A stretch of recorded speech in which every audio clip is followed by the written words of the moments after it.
A poor student tutored an orphan girl for free, never knowing she was the daughter he'd given up at birth. The irony of this truth hung in the air between them like an invisible thread, connecting their souls long before either could understand why their hearts recognized each other. Matthew Reeves hunched over his textbooks in the university library, the harsh fluorescent lights casting shadows beneath his tired eyes. At 28, he was significantly older than most of his classmates, a fact that isolated him further in the already lonely pursuit of his medical degree.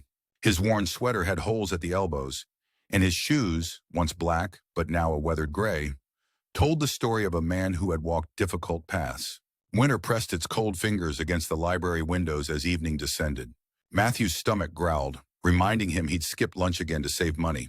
The scholarship covered tuition but little else.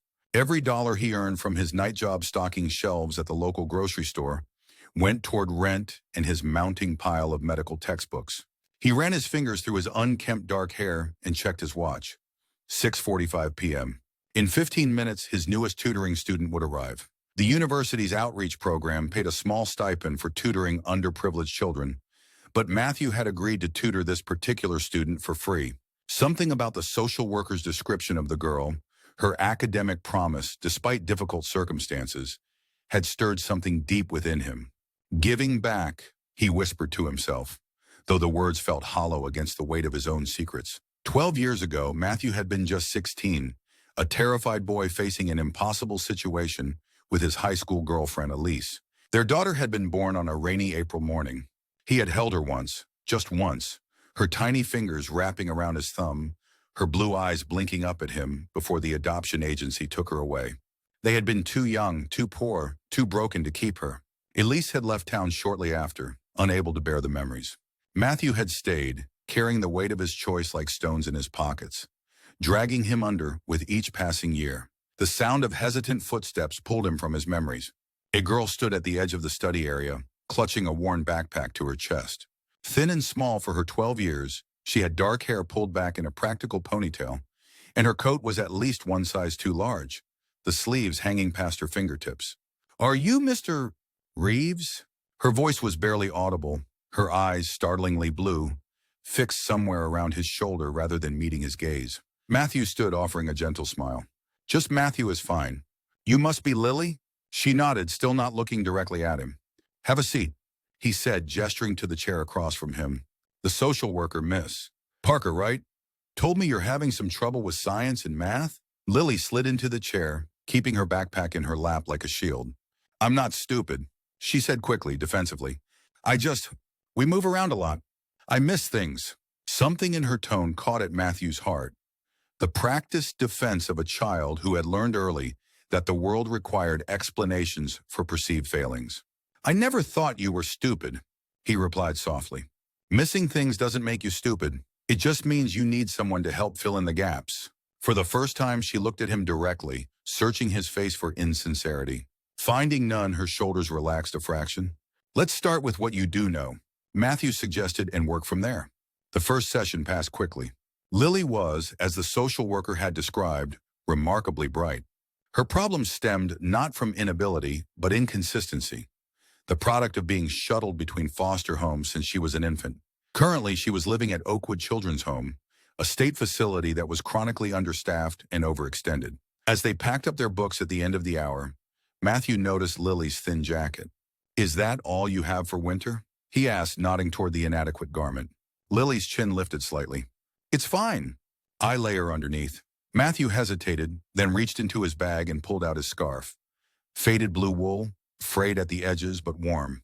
"Here, it's supposed to get below freezing tonight." "I don't need charity," she said, the words automatic, practiced. "It's not charity.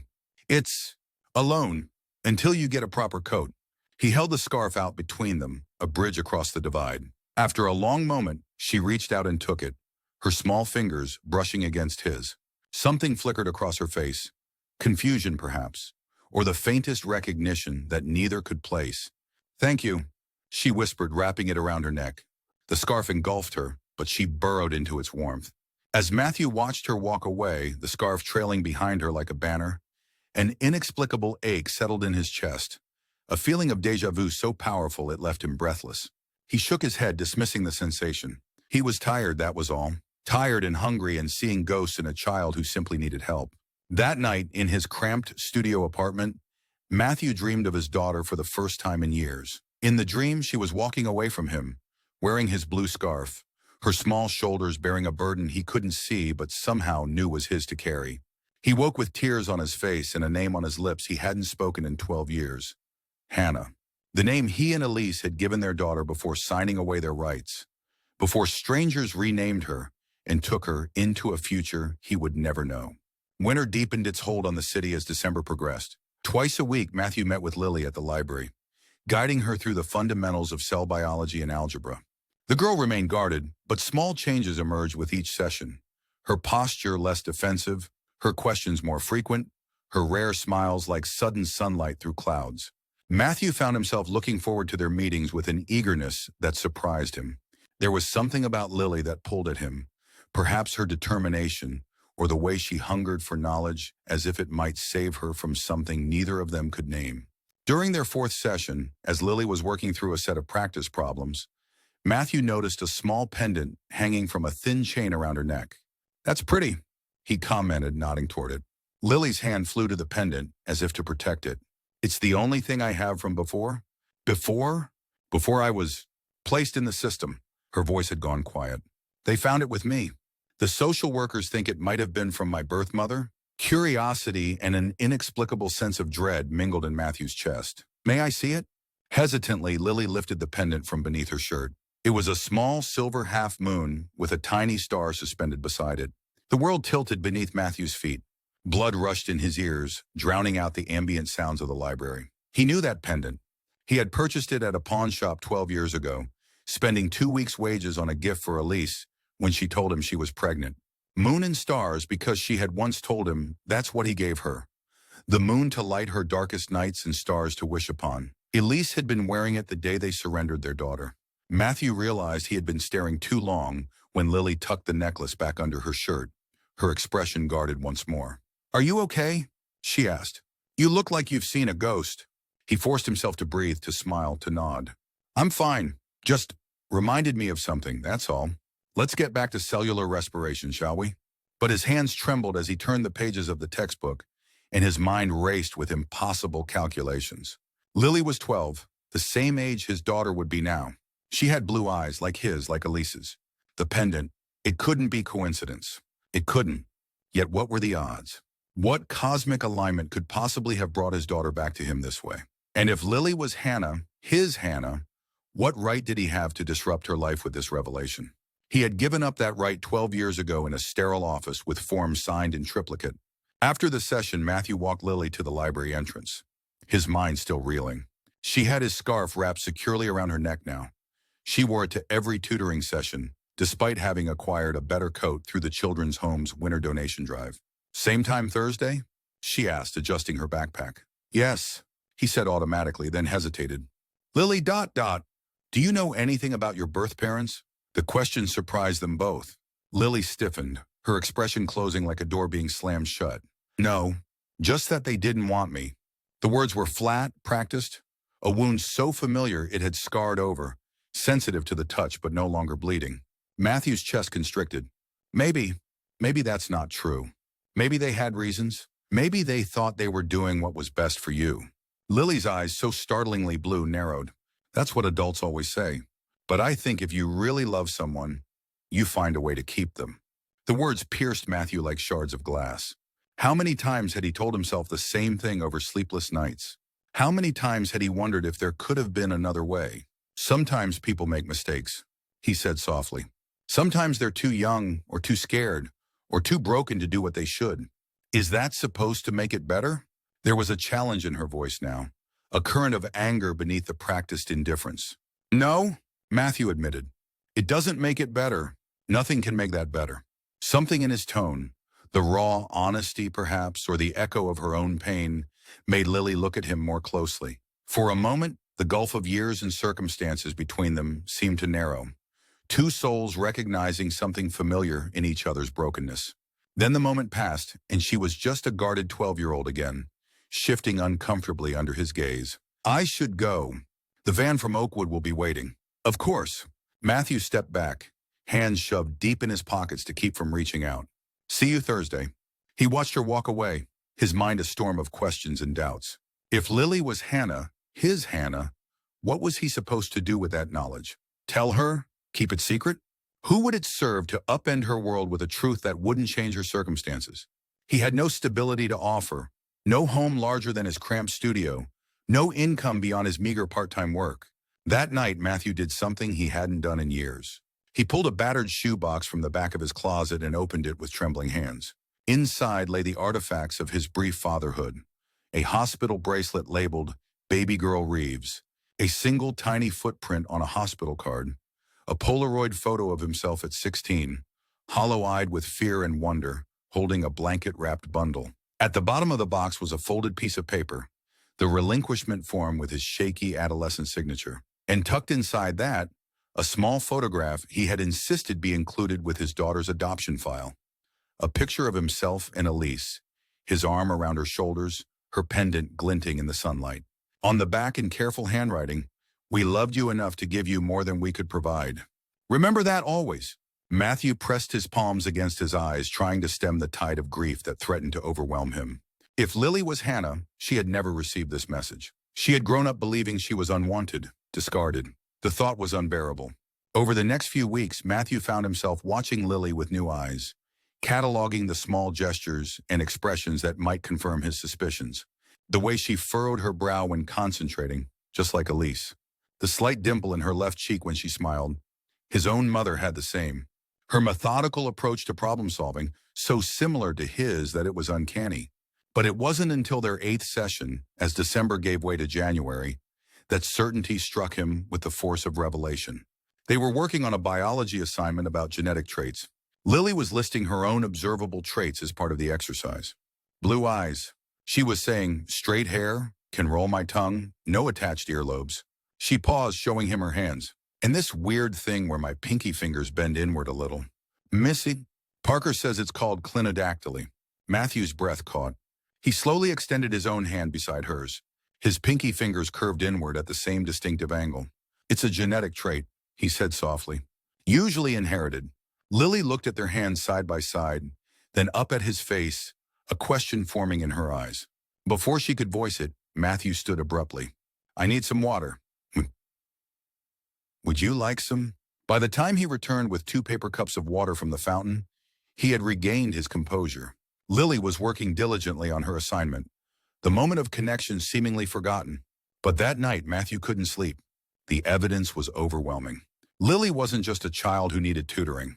She was his child, the daughter he had surrendered, the piece of his heart he had tried to excise but had only managed to bury. The question remained, what should he do with this knowledge? The answer came unexpectedly during their session the following week. Lily arrived at the library looking more withdrawn than usual, her eyes rimmed with red. What's wrong? Matthew asked as she slumped into her chair. Nothing. She began pulling books from her backpack with short, angry movements. Lily, he waited until she looked up. You can talk to me, you know, if something's bothering you. For a moment, he thought she would maintain her wall of silence. Then her shoulders sagged. I'm being moved again. Her voice was small, resigned. Moved? From Oakwood? She nodded, staring down at her textbook without seeing it. There's a foster placement opening up. Some couple in Riverdale. She named a suburb about 30 miles away. When? Next week. She looked up then, her blue eyes fierce despite the tears gathering in them. Which means this is probably our last session. Again, just when I was starting to catch up. The unfairness of it struck Matthew like a physical blow. Always moving, always starting over. This was his daughter's life because of a decision he had made when he was too young to understand its full implications. What if it wasn't? The words left his mouth before he could consider their consequences. Lily frowned. Wasn't what? What if it wasn't our last session? Matthew leaned forward, his mind racing ahead of his common sense. What if I could drive to Riverdale? We could meet at the library there, or a coffee shop. We could continue the tutoring. Her expression shifted from confusion to suspicion. Mom, why would you do that? The university program doesn't cover Riverdale. You wouldn't get paid. I'm not getting paid now, he reminded her gently. I'm doing this because... He stopped, caught on the precipice of a truth he wasn't ready to reveal. Because you're bright, Lily. You have potential. You shouldn't have to start over with a new tutor just when you're making progress. She studied him with that penetrating gaze that seemed to see through pretense. That's a lot of trouble to go to for a kid you barely know. Matthew swallowed hard. Tom, maybe you're worth the trouble. Something flickered in her eyes. Hope, perhaps, quickly tempered by the caution of a child who had learned that hope was often the precursor to disappointment. I'd have to ask Miss Parker, she said finally, and the new foster parents would have to agree. Of course, Matthew nodded, trying to contain the urgency he felt. We can talk to Miss Parker together if you'd like. I can give her my contact information. For the first time that day, Lily smiled, a small, tentative curve of her lips that transformed her face. You really mean it, don't you? You'd really drive all that way. I really mean it, Matthew said. And in that moment, he made a silent vow that he would move mountains if necessary to remain in his daughter's life, even if she never knew the truth of who he was. The next week brought a flurry of arrangements. Mrs. Parker, though initially skeptical of Matthew's offer, was won over by his credentials and Lily's obvious academic progress.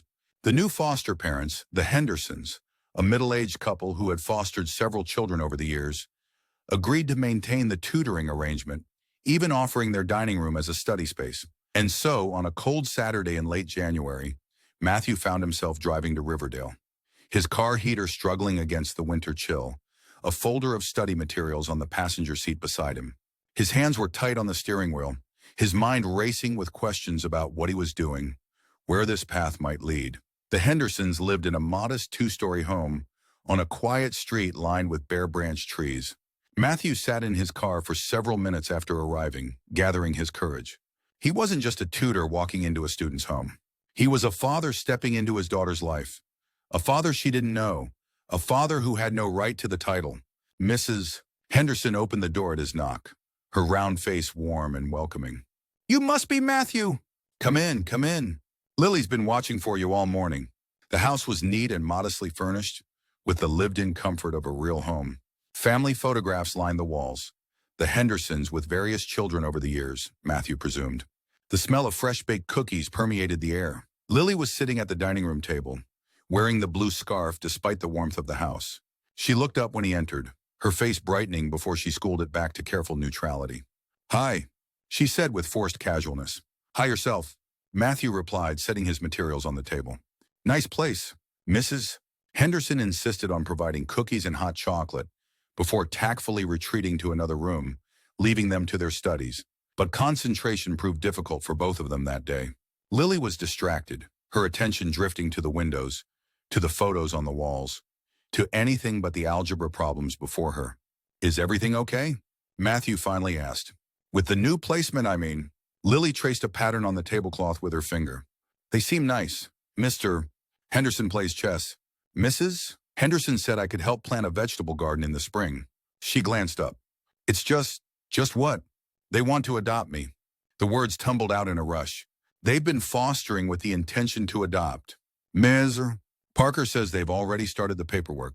Matthew's heart constricted. That's good, isn't it? A permanent home? Lily's shoulders lifted in a small shrug. I guess. But what? What if my real parents come looking for me someday? Her voice was very small now, her eyes fixed on the table. If I get adopted, they'll change my name. They might not be able to find me. The irony of her concern struck Matthew with painful force. Here he was, her real father, sitting across from her while she worried about being unfindable. Lily, he said gently, have you ever tried to find information about your birth parents? She nodded, still not looking at him. Mrs. Parker helped me request my file last year. There wasn't much, just that I was voluntarily surrendered, not abandoned. And that, she reached for the pendant beneath her shirt, a habitual gesture, that this was with me, and a photograph. Matthew's breath caught. A photograph? Lily hesitated, then reached into her backpack and pulled out a small, worn envelope. From it, she extracted a familiar Polaroid, the very one Matthew had placed in the adoption file 12 years ago. The edges were worn with handling, but the image was clear. 16-year-old Matthew with his arm around Elise, her pendant catching the light. They look so young, Lily said softly, gazing at the photo she'd clearly studied many times. I used to make up stories about them. Why they gave me up. What happened to them? She looked up suddenly, her eyes piercing. Do you think they ever think about me? Matthew couldn't speak past the knot in his throat. He nodded, blinking rapidly against the burn of tears. Lily misinterpreted his emotion. Sorry. I shouldn't have brought it up. It's stupid. No? Matthew managed, his voice rough. It's not stupid. Not at all. He took a steadying breath. For what it's worth, Lily, I think your birth parents would want you to be happy.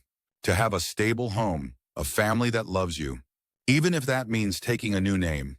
She studied him, those blue eyes, his eyes searching his face. Ha ha. How do you know? Because, he began, then faltered. The truth hovered on his lips, demanding release. But what right did he have to upend her world? To insert himself into a life that was finally finding stability?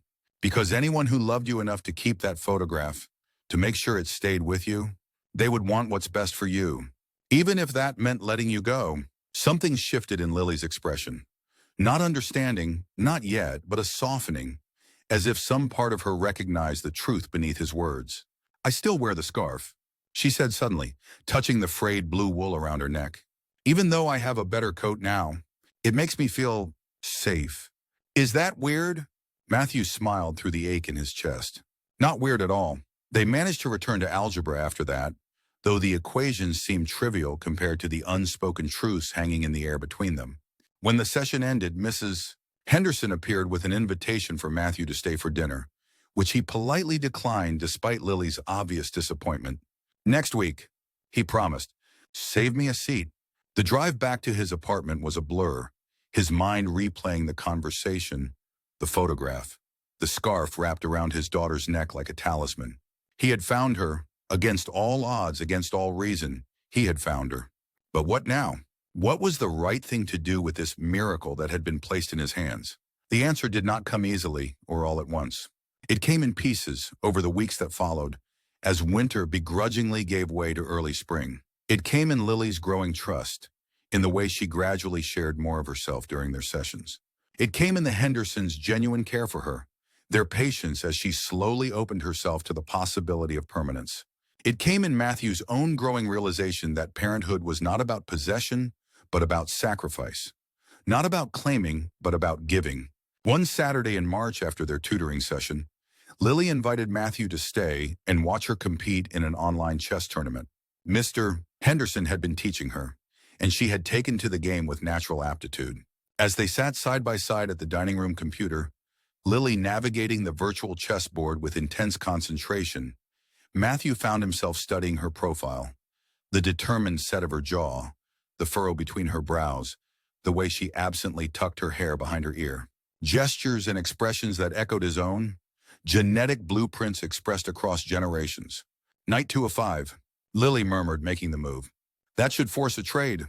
Good thinking, Matthew said, impressed by her strategic awareness. She glanced at him, a quick smile lighting her face before she returned to the game. The casual intimacy of the moment, this shared experience, this simple joy, struck Matthew with unexpected force. This was what fatherhood should have been. This was what he had forfeited 12 years ago. Yet here they were against all odds. Not father and daughter in name, perhaps, but connected nonetheless.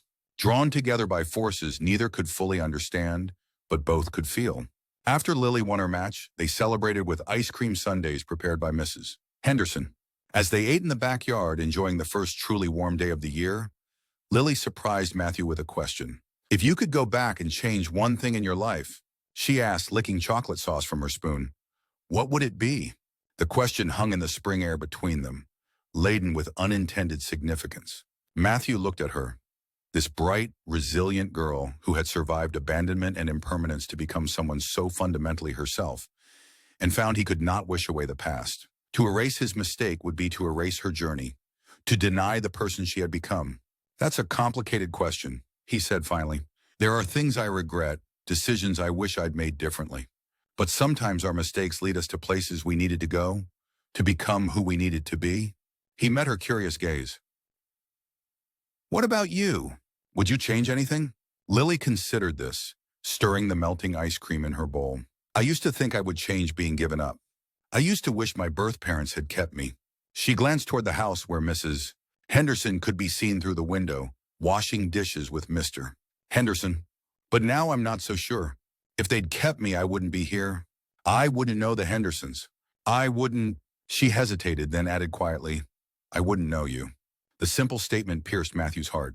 He swallowed hard, fighting for composure. I'm glad you know me too, Lily, he managed, very glad. The afternoon light gilded her dark hair as she smiled, unaware of the profound truth hovering just beyond her understanding. April arrived, bringing with it the 12th anniversary of Hannah's birth, of Lily's birth. Matthew marked the day privately, lighting a candle in his apartment, looking at the few mementos he had kept. But there was less sorrow this year, replaced by a complex gratitude for the unexpected gift of his daughter's presence in his life, however limited.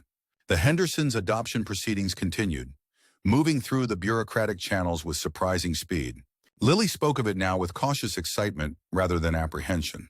She had begun calling them Carol and Robert, a step toward the more intimate mom and dad that still felt too vulnerable to attempt. During one of their Saturday sessions, as Lily worked through a practice science exam, Matthew noticed a document on the dining room table. Adoption paperwork, partially filled out. His eyes caught on a line that made his heart stutter. Birth name, if known, Hannah Elizabeth Reeves. They knew. The Hendersons knew her birth name, the name he and Elise had given her, the name that had been in her sealed records all along. Lily, he said, his voice strained, did you know your birth name was Hannah? She looked up from her exam, surprised by the question. Yeah, it was in my file. Why? Just curious. He tried to sound casual. Do the Hendersons plan to keep it as part of your name? When the adoption goes through? Lily nodded. Carol asked if I wanted to. So I'll be Lily Hannah Henderson. She tilted her head, studying him. You look weird. Are you okay? I'm fine, he said, though his heart was racing. It's a beautiful name. Lily Hannah. I like it too, she said, returning to her exam. Hannah means grace. Carol looked it up. Grace. Yes, Matthew thought. That was exactly what this whole improbable journey had been. Grace he didn't deserve, but had been given nonetheless. Later that month, as spring settled fully over the city, Matthew received an invitation from the Hendersons. The adoption would be finalized in mid-May, and they were having a small celebration afterward. Would he attend? The invitation represented a crossroads. To attend as merely Lily's tutor felt increasingly dishonest, a perpetuation of a half-truth that weighed on his conscience. Yet to reveal himself now, on the cusp of her finding the stability she had always needed, seemed equally wrong. One evening, unable to reconcile this dilemma alone, Matthew called Ms. Parker. After an initially awkward explanation, he found himself telling her everything. His identity as Lily's birth father, the coincidence that had brought them together, his growing certainty that he should tell Lily the truth, but his fear of disrupting the adoption. There was a long silence when he finished speaking. You understand, I'll need to verify this information. Mrs. Parker said finally, her tone professional but not unkind. Of course, Matthew agreed. I have the original birth certificate, the relinquishment papers. Whatever you need. Another pause. Assuming everything checks out, what are you hoping to achieve by telling Lily? Are you seeking custody? Visitation rights? No. The vehemence of his response surprised them both. No, he repeated more calmly. The Hendersons are wonderful. Lily needs them, needs the stability and love they're offering. I don't want to lie to her anymore. I want her to know she was never unwanted. That giving her up was the hardest thing I've ever done, and finding her again has been the greatest gift of my life. Miss Parker's voice softened. Even if that means she might be angry, might reject you? Matthew closed his eyes, his throat tight. Even then, she deserves the truth. She deserves to make her own choice about whether I have a place in her life. After confirming the details of his story, Ms. Parker agreed to arrange a meeting with the Hendersons before the adoption finalization. They deserved to know the situation before Matthew revealed himself to Lily. The meeting took place in Miss Parker's office, a neutral space where Matthew laid out his story with all the documentation to support it. The Hendersons listened in stunned silence, occasionally exchanging glances loaded with unspoken communication. When Matthew finished speaking, Robert Henderson leaned forward in his chair. Let me make sure I understand. You're Lily's biological father. You found her by coincidence through the tutoring program. You've known who she is for months but haven't told her. And now you want to reveal yourself just as we're about to adopt her? Put so baldly it sounded presumptuous, even manipulative. Matthew flushed. I know the timing is terrible. I don't want to interfere with the adoption. That's the last thing I want. Lily needs you. She's flourishing with you. Then why tell her at all? Carol Henderson asked, her expression concerned rather than accusatory. Why not let her move forward without this complication? Matthew met her gaze steadily. Because she deserves to know she wasn't abandoned. Because she still wonders about her birth parents. She's told me so herself. And because. He faltered, then continued with raw honesty. Because I love her. Not as her tutor. As her father. And love shouldn't live in shadows and half-truths. The Hendersons exchanged another look. A silent conference between people who had learned to read each other over decades together. What exactly are you proposing? Robert asked finally. Matthew took a deep breath. I'd like to tell Lily the truth, with your blessing and presence. After that, everything would be up to her, and to you. If she wants me in her life, in whatever capacity, I'd be honored. If she doesn't, I'll respect that completely. Carol's eyes were thoughtful. And the adoption should proceed exactly as planned, Matthew said firmly. You're her parents in every way that matters. I'm just a biological connection, a piece of her history. You're more than that, Carol said gently. You've been tutoring her for months. She trusts you. She talks about you all the time. Something warm and painful expanded in Matthew's chest at this revelation. Still, he insisted, your family is her future. I would never want to jeopardize that. After more discussion, a consensus gradually emerged. The Hendersons, showing remarkable generosity of spirit, agreed that Lily should know the truth. They would tell her together the day after the adoption was finalized, allowing her the security of legal permanence before introducing this new complexity into her life. She might be angry, Miss Parker warned, with all of you, but especially with Matthew. She might feel deceived. She might, Matthew acknowledged, and she would have every right. But I have to believe that truth, offered with love and without demands, is ultimately better than comfortable lies. The adoption day arrived on a perfect May morning, sunlight dappling through new leaves, the air scented with lilacs. Matthew attended the courthouse ceremony as invited, sitting quietly in the back, watching as Lily Hannah Reeves legally became Lily Hannah Henderson. She wore a new dress for the occasion, her dark hair pulled back with a blue ribbon that matched the scarf, his scarf, which she still wore despite the spring warmth. The smile on her face as the judge pronounced the adoption final was like sunrise after the longest night, pure, transformative joy that brought tears to Matthew's eyes. This was what he and Elise had wanted for her all those years ago. This was why they had made their impossible choice.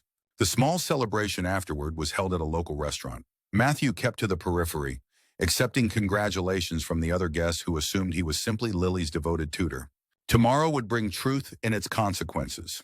Today was for Lily's happiness, uncomplicated and complete. As the celebration wound down, Lily found him sitting alone at a table, watching the room. You're being weird again, she said, dropping into the chair beside him with the casual confidence of a child who knows she is loved. You've hardly said anything all day. Matthew smiled, though his heart was pounding. It's your day, not mine. I'm just happy to be included. She studied him with those perceptive blue eyes. Are you still going to tutor me? Now that I'm officially a Henderson? Do you still want me to? Duh, she rolled her eyes. Who else is going to explain mitosis like it's a soap opera? Matthew laughed, the sound catching on the emotion in his throat. Then yes, I'll still tutor you. For as long as you want. Good. She nodded decisively, then hesitated. Carol and Robert, Mom and Dad. She tested the new titles carefully. They said they want to talk to me about something important tomorrow. With you and Miss Parker. Do you know what it's about? The moment of truth, arriving earlier than expected. Matthew took a steadying breath. Yes, I do. But it's something we should all discuss together, as planned. Lily frowned. Is it bad? Are you sick or something? No, nothing like that. He managed a reassuring smile. It's just complicated, but not bad. At least I hope you won't think it's bad. She didn't look convinced, but before she could press further, Carol called her over to cut the adoption cake. Matthew watched her go, wondering if this would be the last easy moment between them. The last time she would look at him without the weight of their shared history. The next day dawned cloudy and cool, as if the weather itself recognized the gravity of what was to come. Matthew arrived at the Hendersons' home with his heart in his throat, carrying a small box that contained the few mementos of Hannah's birth he had kept all these years. They gathered in the living room. Matthew, the Hendersons, Ms. Parker and Lily, who looked increasingly concerned by the solemn faces around her. "Am I in trouble?" she asked, perched on the edge of the sofa between her new parents. "Not at all, sweetheart," Carol assured her, taking her hand. "We just have something important to tell you. Something about your history."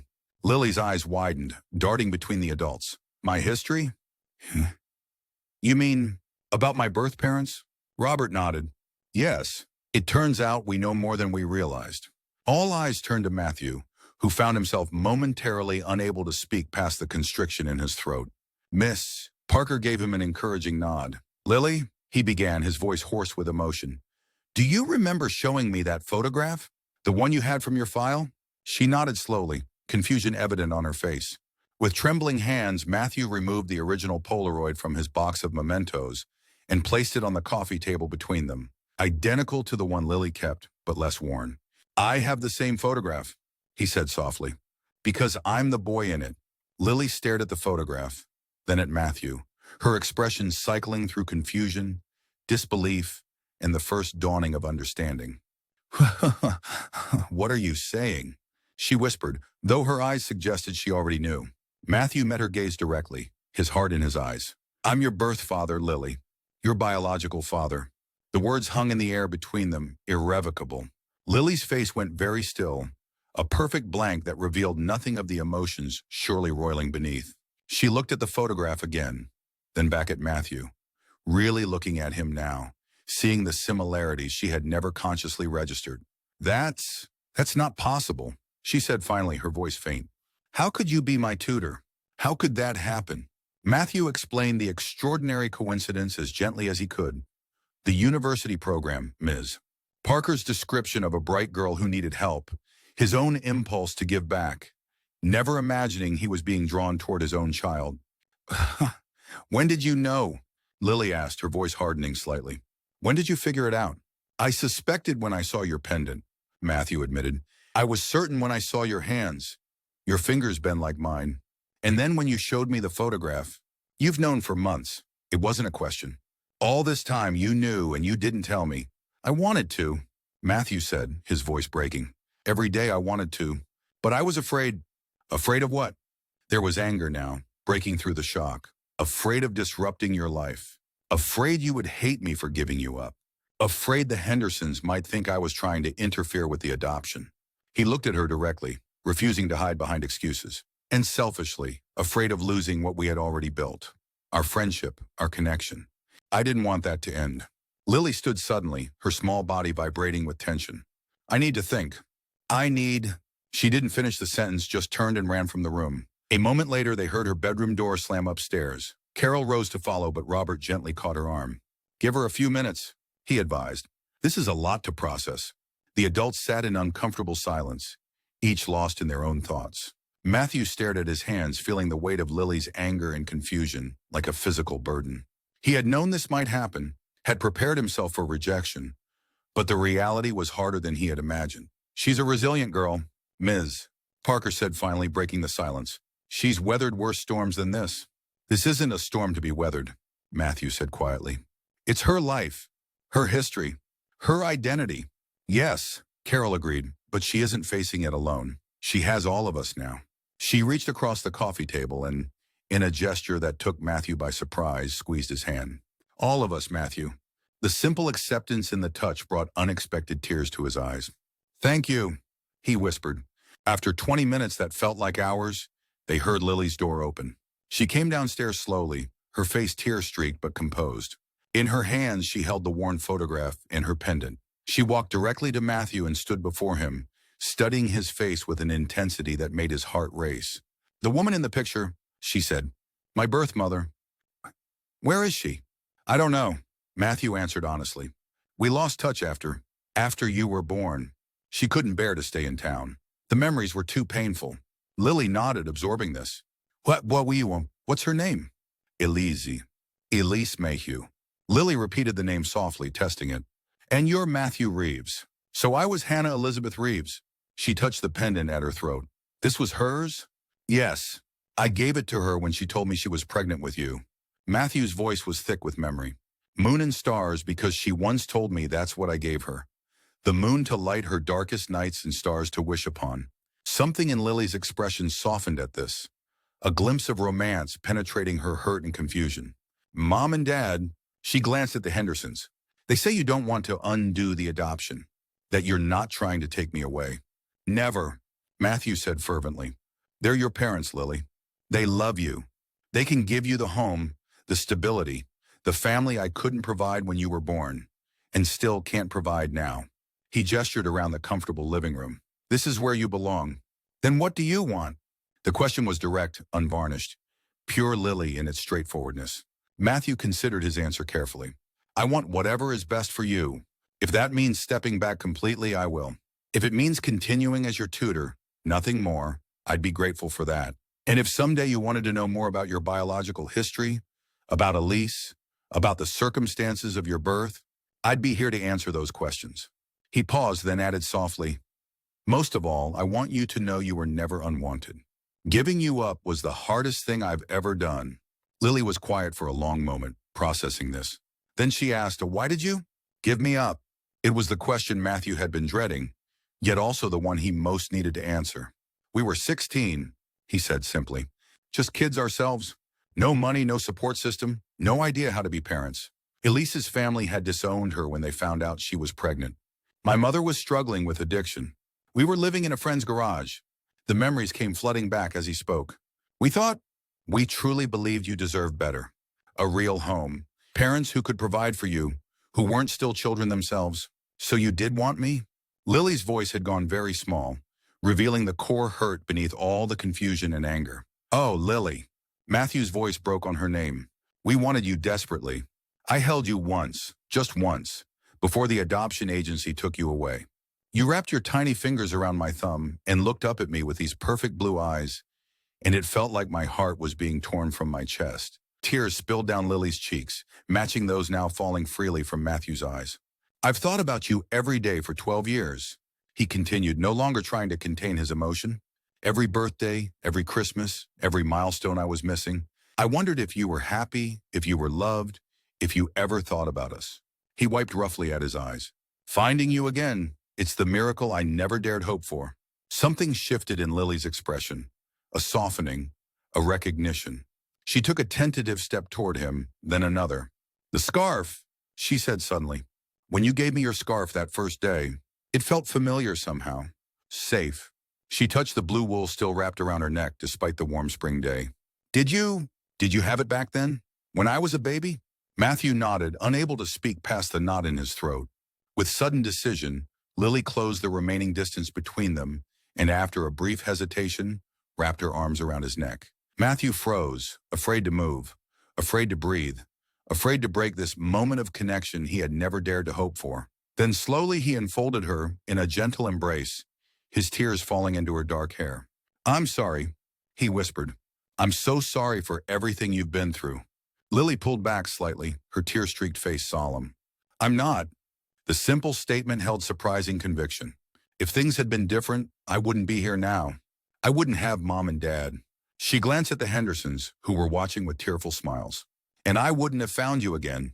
The echo of their conversation from weeks earlier, about whether they would change the past if they could, resonated between them. In that moment, Matthew understood that some wounds could never be fully healed, but they could be transformed into something new. Scars that told stories of survival, of growth, of impossible journeys and unexpected homecomings. The path forward would not be simple. There would be more questions, more difficult conversations, more tears. Lily would need time to process this revelation, to integrate it into her understanding of herself. The Hendersons would need to navigate this new dynamic with patience and grace. Matthew would need to redefine his understanding of fatherhood, to find a role that honored Lily's needs and respected her adoptive parents' primacy in her life. But in that moment of embrace, with the afternoon light slanting through the windows and the scent of spring in the air, one truth stood clear and undeniable. What had been broken could be mended. What had been lost could be found. And love, even when delayed, even when complicated, could still find its way home. Later, as the emotional intensity of the day began to ebb, they sat together in the Hendersons' backyard. Carol brought out lemonade and cookies, the everyday gesture somehow grounding the extraordinary circumstances in a comforting normalcy. Lily sat between her adoptive parents on the porch swing, with Matthew in a chair nearby, close enough for conversation, but respectful of the family unit. Ms. Parker had departed, satisfied that the revelation had been navigated as well as could be expected. As twilight began to gather, Lily asked the question that had been hovering unspoken since the revelation. So what happens now? She looked between the adults, seeking guidance. Is Matthew going to keep tutoring me? Will he visit sometimes? Hammersibers. So how does this work? The Hendersons exchanged one of their communicative glances. That's something we'll all need to figure out together, Robert said carefully. But as far as your mother and I are concerned, Matthew is welcome in our home and in your life, in whatever way feels right to you. Carol nodded agreement. Families come in all shapes and sizes these days. There's no reason you can't have two fathers who care about you. The generous inclusion brought a lump to Matthew's throat. Thank you, he said simply, unable to fully express his gratitude for their openness. Lily considered this, absently twisting the pendant between her fingers, a habit Matthew now recognized as something she did when thinking deeply. I'd like it if you kept tutoring me, she said finally, looking at Matthew. And maybe sometimes we could play chess, or you could stay for dinner more often. I'd like that very much, Matthew said, his voice steady despite the emotion surging beneath. And maybe, Lily hesitated, then continued with determined bravery. Maybe someday you could tell me more about Elise, about when I was born, about before. Whenever you're ready, Matthew promised. Whatever you want to know. As darkness fell completely, fireflies began to appear in the yard, their gentle lights blinking like earthbound stars. Lily watched them with quiet wonder, her face peaceful despite the emotional upheaval of the day. Look, she said softly, pointing to where the moon was rising, a perfect half moon like the one on her pendant. Moon and stars.